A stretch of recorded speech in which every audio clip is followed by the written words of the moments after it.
이호도선 목사입니다. 성경의 감추인 포화, 이러한 타이틀로 말씀을 전하려고 합니다. 요즘 젊은 세대들이 꿀팁이라는 말을 하죠. 저는 굿팁이라고 이름을 붙여봤습니다. 한번 같이 읽으시죠. 천국은 마치 밭에 감춘 포화와 같으니 사람이 발견한 후 숨겨두고 기뻐하며 돌아가서 자기의 소유를 다 팔아 그 밭을 샀느니라. 여러분, 성경 안에는요 이런 포화가 감춰져 있습니다. 천국은 이 감춰진 포화를 발견한 사람, 그래서 기뻐 돌아가서 자기의 소유를 다 팔아 그 밭을 산 사람, 천국은 그런 사람들의 것이라, 이런 뜻이 되죠. 자, 제일 첫 번호로요, 저는 원복음을 꼽았습니다. 원복음을 선택을 했습니다. 원복음의 감추인 포화가 무엇인가? 아마 그리스도인이라면 원복음이라는 말은 다들 알 겁니다. 근데 원복음에 포화가 감춰져 있다. 같이 읽으시죠. 내가 너로 여자와 원수가 되게 하고 내 후손도 여자의 후손과 원수가 되게 하리니 여자의 후손은 내 머리를 상하게 할 것이요 너는 그의 팔꿈치를 상하게 할 것이니라.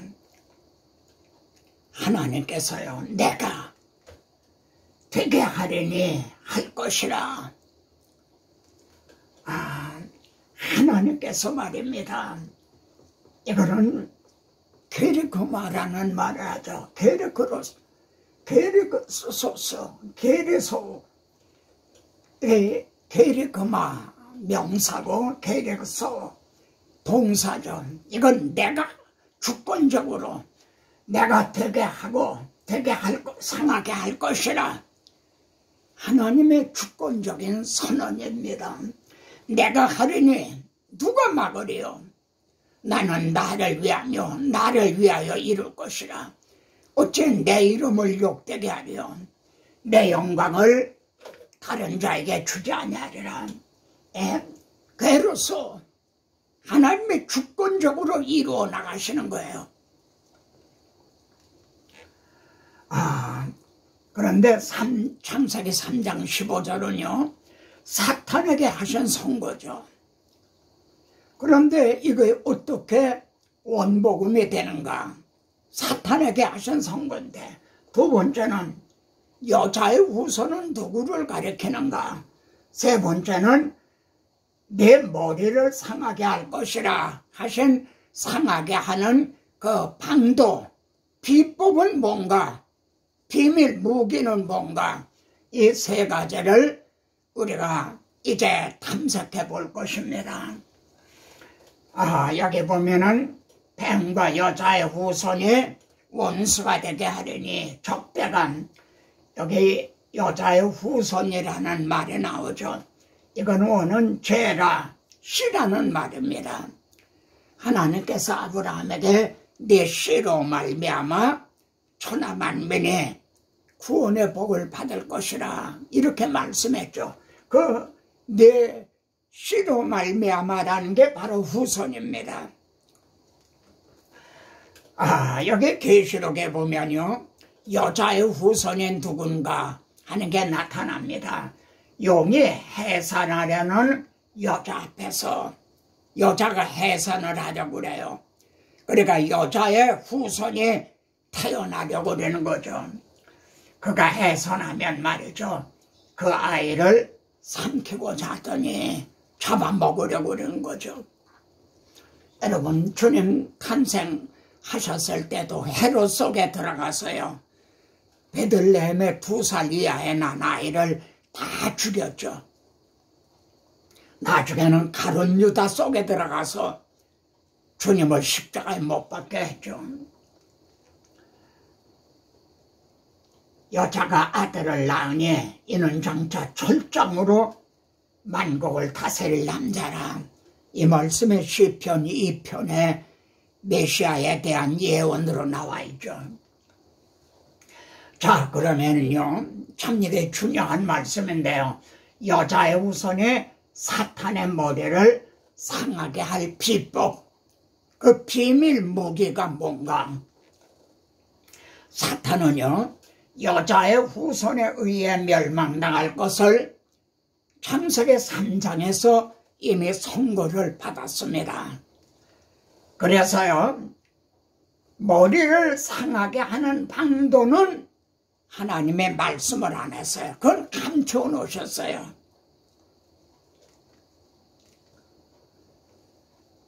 나는 그의 발꿈치를 상하게 할 것이라. 자기가 여자의 후손에 의해 멸망당할 것을 선고받은 사탄은요, 그때부터 여자의 후손이 태어나지 못하도록 계속적으로 대적한 거, 이게 구약의 역사입니다. 자, 여러분, 원복음의 핵심을 놓치지 마시기 바랍니다. 오늘날 많은 설교자들이요, 자신은 복음을 전하는 줄 알고 있어요. 그런데 들어보면 복음이 없거든요. 이 말은 로이드 존스 목사님 아시죠? 그분이 설교를 하는데 어떤 늙으스레한 성도가 말이죠, 목사님 설교에는 복음이 없습니다. 이런 충격적인 말을 들었다 해죠.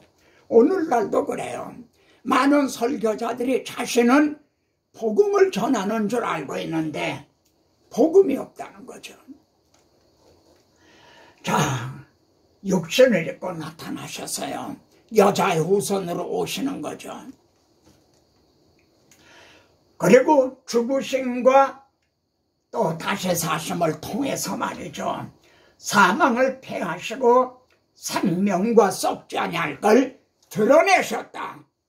나타나셔서요, 드러내셨어요. 그걸 사도 바울은 이게 복음이다. 나는 이 복음을 위해서 선포자로 세움을 받았노라. 여기 찾아보시면 그렇게 나옵니다. 나는 이 복음을 위해, 이 유도선 목사도 이 복음을 위해서. 히브리서에서는요, 그도 또한 같은 모양으로 육신을 입고 오셨죠. 같은 모양, 우리와 똑같은 인간의 몸을 입으시고요, 우리의 대표자가 되시기 위해서, 나 대신 죽으시기 위해서요, 육신을 입고 오셨죠. 그래서 죽음을 통하여 죽으셨어요. 만일 죽으신 게 끝이라면은 실패한 거 되는 거죠. 근데 죽음의 세력을 잡은 자, 곧 마귀를 멸하시며 다시 죽음 가운데 3일 만에 부활하심으로 사망의 죽음의 세력을 잡은 자 마귀를 멸하셨어요. 이것이 비밀한 가운데 감추어졌던 하나님의 지혜라고 말씀합니다. 사탄은 이걸 몰랐죠. 사탄은 자기가 여자의 후손으로 오신 예수 그리스도를 십자가에 못 박아 죽이면 자기가 승리하는 줄 알았어요.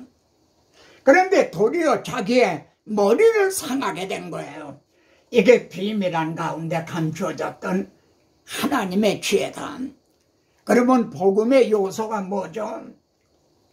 육신을 입고 오셨어요. 그리고 십자가에 죽으셨어요. 근데 사망 권세를 이고 부활하셨어요. 그리고 지금은 하나님 우편에 계시다가 산자와 죽은 자를 심판하러 오시는 거죠. 바울은요, 그것을 읽으면 너희가 알 수 있으리라. 무엇을요? 내가 그리스도의 비밀을 깨달은 것은, 바울은 그리스도의 비밀이라고 말합니다. 그리스도의 비밀. 바울은 로마서에서요, 그러나 이 은사는 그 범죄와 같지 아니하니 은사와 범죄가 대조가 되어 있죠. 한 사람의 범죄로 인하여 한 사람으로 말미암아 세상에 죄가 들어오고 죄로 말미암아 사망이 왔죠. 한 사람의 범죄로요. 그런데 은사는 어땠는가? 어떻게 같지 아니한가? 더욱 하나님의 은혜와 하나님의 은혜가 뭐예요? 내가 하리라. 내가 내 머리를 상하게 하리라. 누구를 통해서요? 한 사람 예수 그리스도 여자의 후손을 통해서. 여기에서 또 한 사람이라고 그러죠. 예수님을 또 한 사람이라고 그래요. 우리 주님이 우리와 같은 한 사람으로 오셨어요. 만일 그렇게 육신을 입고 오시지 않았다면, 그리고 우리를 위해서 대신 죽어주시지 않았다면, 죽으시고 사망 권세를 이고 부활하시지 않았다면 복음이 없어요. 구원이 없어요. 하나님의 은혜와 또한 한 사람 예수 그리스도를 말미암은 은혜가 많은 사람에게 넘쳐나니라. 은혜가 풍성한 하나님은 믿는 저 한 사람 한 사람. 여러분, 은혜는 범죄, 은사와 범죄는 1:1이 아니에요. 더욱 넘쳐나니라. 여러분, 우리에게는 이 복음을, 이 은혜를 증언하라고 세움을 받았어요. 참으로 얼마나 영광스러운 직분입니까? 창세기 3장 15절 원복음에 이런 보화가 감춰져 있다는 것을 깨닫게 되셨나요? 범죄한 그 현장에서 하나님께서 내가 하리라 여자의 후손을 통해 원복음을 주신 하나님, 찬양과 존귀와 영광을 받으신 하나님, 너는 나의 입이 될 것이라. 나로 입을 열어.